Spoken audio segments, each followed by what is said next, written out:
Hi, everyone, and welcome back to Turf Talk Kentucky Derby Works Edition. Ed DeRosa alongside Gary Young for TwinSpires.com. Gary, great to have you back in Louisville. It's great to be here. It was a long trip from Ocala, but it's well worth it to be here this time of year. Yeah, you're as well traveled as some of the horses from SoCal to Ocala, now in Louisville. And we threw you out of the frying pan and into the fire because right on your first day, Todd Pletcher, who has 4 horses in this year's Kentucky Derby, worked 3 of them during the committed period. We'll get to each of them individually, but just your first impressions of Todd Pletcher having 4 in this year's race.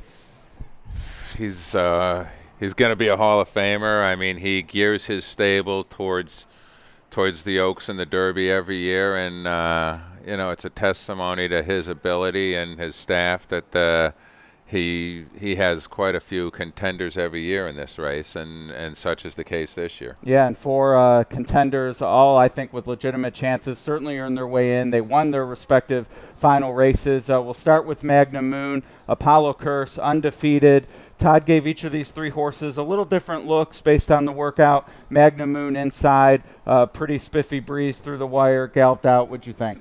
He looked well. He went well. He you know, his much publicized drifting out in his last 2 races has raised some concerns. He had a horse outside of him today.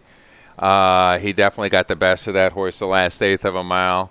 He galloped out well to light urging, and I couldn't really knock the work. I mean, it was good. It was good. Unfortunately, we'll miss the other Apollo horse in his final breeze as he stays in Santa Anita for that. He's shipping in, but Apollo will be a big storyline. I know you were big on Justify. You tried to get down on him before he even raced in Vegas. Do you give much credence? You just bought a 2-year-old at a sale, so what's your thought on the Apollo Curse before we get to the other Todds?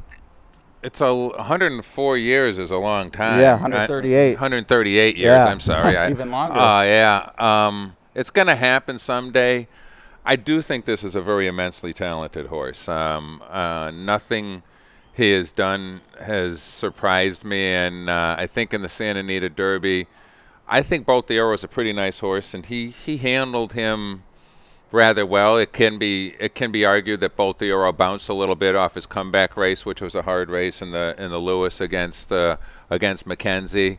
But I think Justify is an immensely talented horse. All right, well, we'll definitely see more of them when they arrive here at Churchill Downs. Back to the action under the Twin Spires, though. Florida Derby winner Audible. One of his storylines is that he's not necessarily a workhorse. A lot of people feel like they got 8-5 in him on the Florida Derby because of maybe some negative reports coming into the race. Others say that's just him. What'd you think about him today? For a notoriously bad workhorse, he looked okay today. He also worked inside of another horse on company.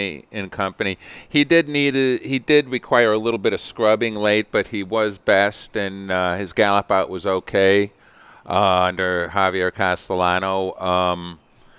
You know, it wasn't. I'm not going to say it was as good as Magnum Moon's, but this horse has a history of not working well. But he shows up in the afternoon, and one thing after clocking horses for almost 40 years, you'd rather have one that's better in the afternoon than the morning than the other way around. Yeah, the morning glory stuff notorious in this game and breaks a lot of hearts for sure. So for him to get the job done in big races, I know it means a lot to the connections. We'll get to handicapping the race a little more once final preparations are done in earnest, but I'll tip my hand a little bit. I like the horse. Might end up being my top pick. Audible? Yeah.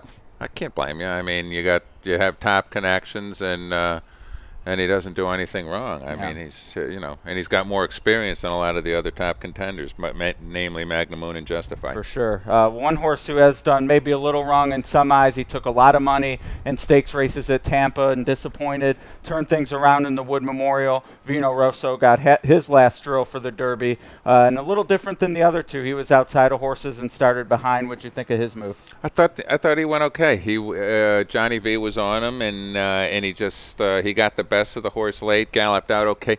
He is a very efficient moving horse. He reminds me a little bit of what like Thunder Gulch was when he was running for his Derby, where he's not the biggest, most imposing looking horse in the world, but he has no wasted action whatsoever, and you know, Tampa can be kind of a funny deep track and stuff, and I liked the way the horse moved much better over Aqueduct than I did over Tampa. And you know, Todd has said that they've always held this horse in very high regard off of his morning workouts, and they were a bit perplexed and disappointed both by his races at Tampa. I couldn't knock that work this morning. I could not.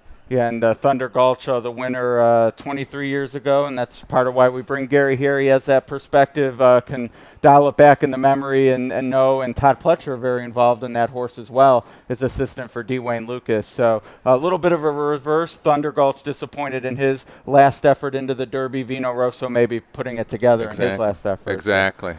Yeah, we'll see how it works out. Well, those were the big three Todd horses. Noble Indy still to come, and undoubtedly will be the headline when people write up a review of the day. But anything else catch your eye on your first day here as far as the Derby horses? Not really. I mean, Wonder Gadot, who's going to run in the Oaks. I like the way she looked on the track this morning. You know, we're going to see some more Derby works tomorrow and stuff. But Free Drop Billy looked okay galloping around here. But you know, we're just starting out. We have a lot more pieces of the jigsaw puzzle to come. We sure are. All right. Well, a lot of those pieces still to come to Churchill as well. As I said, eagerly anticipating the SoCal horses, and of course Mendelssohn, probably one of the, along with Justify, one of the hottest topics for Aidan O'Brien. I know you've seen a lot of Aidens ship in for races like the Breeders' Cup and stuff. So very keen to get your thoughts once we finally see Mendelssohn on the track. It's going to be about 5 or 6 days, though, unfortunately. Yeah, we're not gonna see a whole lot of him. Yeah. Obviously, top class connections, great pedigree, and with all due respect to some of the other horses recently, he seems to be the livest horse coming from Dubai for this race in a long time, especially maybe ever. Knowing the connections have actually done ships like that before. I mean, Aiden's won from Ireland to Australia, so you can make. I can't make that trip without needing a week off. So if Aiden can do it, gives you hope for Dubai. So I agree with you there. Well, Gary, it's great to have you on site. Can't wait to get all your insights over the next 6 or 7 days. It's going to be a great Derby week. Great to be here. All right, thanks everyone. This has been Turf Talk. We'll be back every morning with a recap of the works. Join us then.